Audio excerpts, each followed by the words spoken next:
Start with saving, at least always have around 2,000 pula that goes into an emergency account.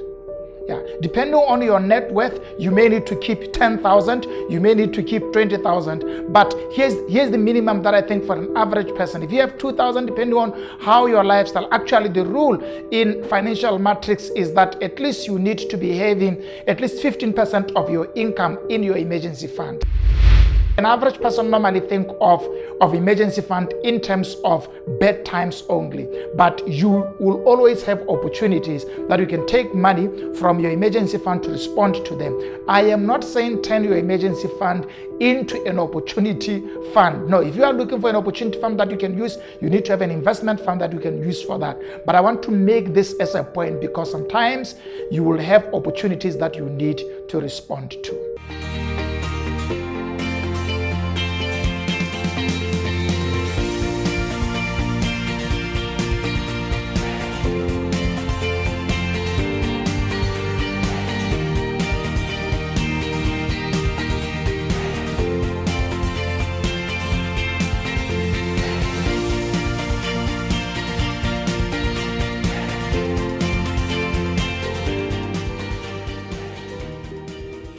Hello and welcome to Expansion Revolution Nuggets. Thank you so much for joining me this morning. It is always an awesome time to bring to you the good news. I call this the good news because money management is such a key principle of how to manage your life. I mean, God's plan for our lives entails managing money well. Remember what we are talking about? We are talking about principles of budgeting.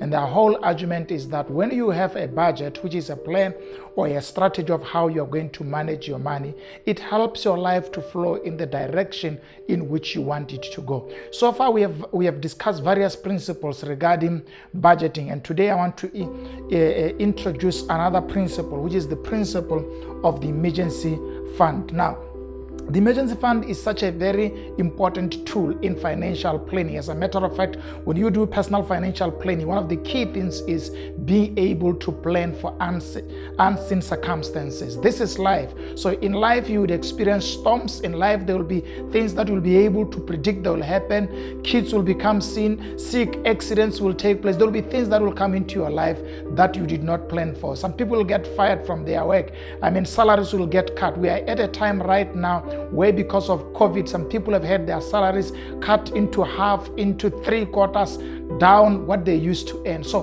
what is the purpose of an emergency fund? The purpose of an emergency fund is to help you plan for incidents and circumstances that may affect your income streams and therefore cut you to the lowest level or to no income at all. Now, how do we plan and how do we create an emergency fund? That's important.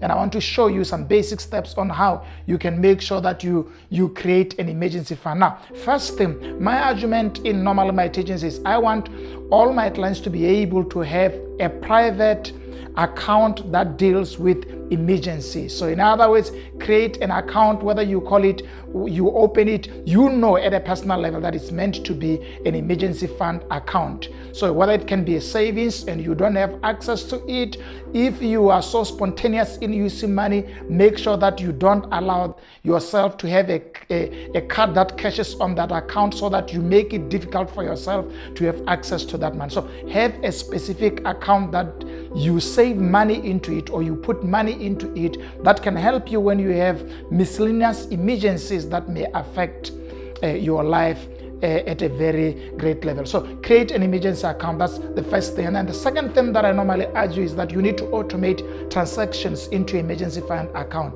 Why is that important? Is that majority of the time we would have problems in sending money into the emergency account because of immediate emergencies. We call them immediate emergencies because there are things that shows up at month end that you did not plan for. Now, if you automate that transaction, which means once your salary arrives in your account, then there will be a deduction that will go directly into your emergency fund. And here's the basic rule. Start with saving, at least always have around 2,000 pula that goes into an emergency account.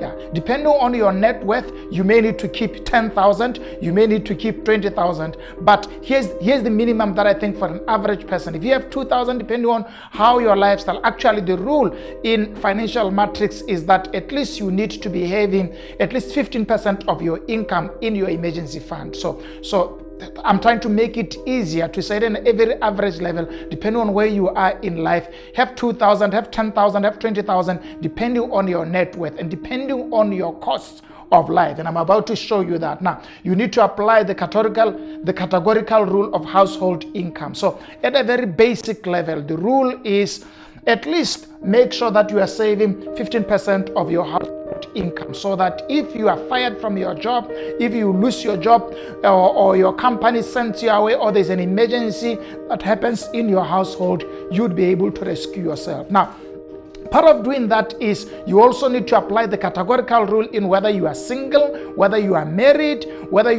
with kids. So the rule will apply differently. One of the common advices that most financial experts believe in is that when you are single, at least make sure that you have a 3-month plan of how you're going to manage your money in case something tragic happened to you. So that allows you to plan and to be able to resuscitate your life in case something happens to you. You have a 3-month plan if you are single.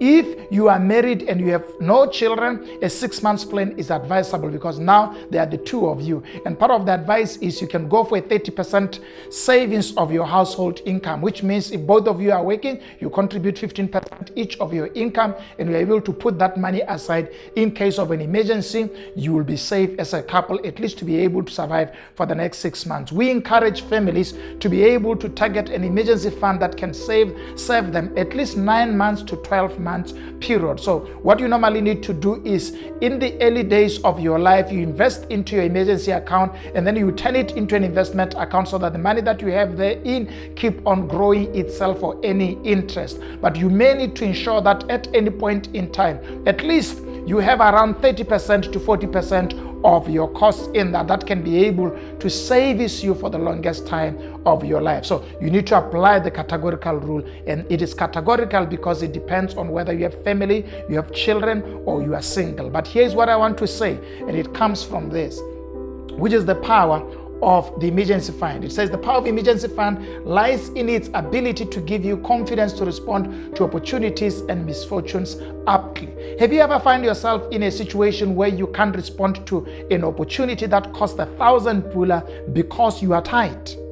It's a great opportunity, but you have no savings, you have no emergency fund, and you can't get an opportunity that can give you 50,000 K into your hands because you don't have 1,000 K. So that's why you need an emergency fund. And I know when I say keep 2,000 pula or 2,000 whatever currency you are using in your account, you may think, hey, that's too little. But when you meet a rough patch in your life, $1,000, 1,000 pula, 1,000 kwachas can be a very important amount of money that can rescue you at that time. So you may fail to respond to an opportunity because you have nothing.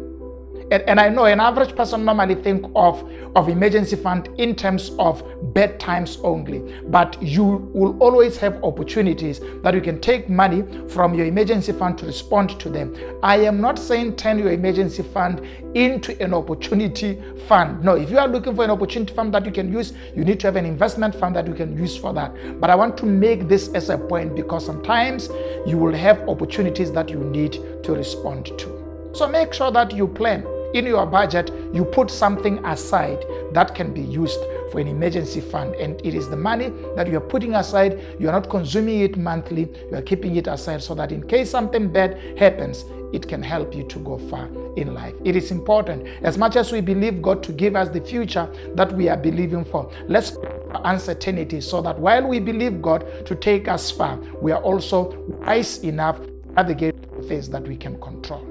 I hope this helps you. Please have an emergency fund. Plan for it, and God will plan for what you cannot plan for. Thank you for joining me. Please make sure that before you leave, you share this content and also you subscribe. Let's see you next time.